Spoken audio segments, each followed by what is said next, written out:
The private sector in Guyana has not been playing a role in funding HIV and AIDS programs in Guyana. This disclosure was made by Director of Artist in Direct Support, Fight-Edghill. Edghill said several non-governmental organizations and USAID have been major contributors to the programs of the organization. Well, we have been one of the NGOs that have been really lucky to get funding from first USAID when they started that project in 1999, and then through the GHAR project, the Guyana HIV Reduction and Prevention Project, and then finally through the PEPFAR project. That's over a 15-year period.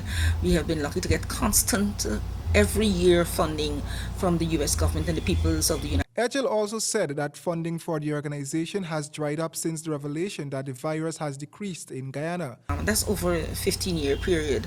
We have been lucky to get constant every year funding from the U.S. government and the peoples of the United States of America, and that used to be our major funding because they would pay all our utilities or rent and that kind of thing.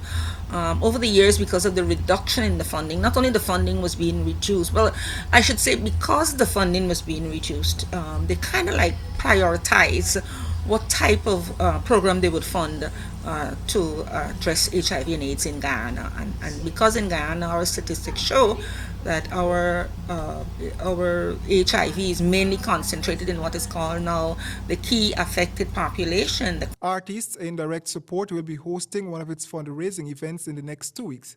Edghill shared more about this. Boat ride, it's a yearly boat ride. There were some people who live in New York who wanted to give back a little to the community, whose relatives, Rochelle Cameron, her relative, had issues with HIV and AIDS.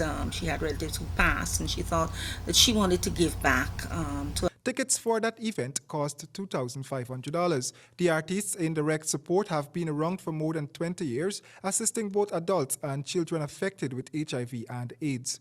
Roy and James, HGP Nightly News.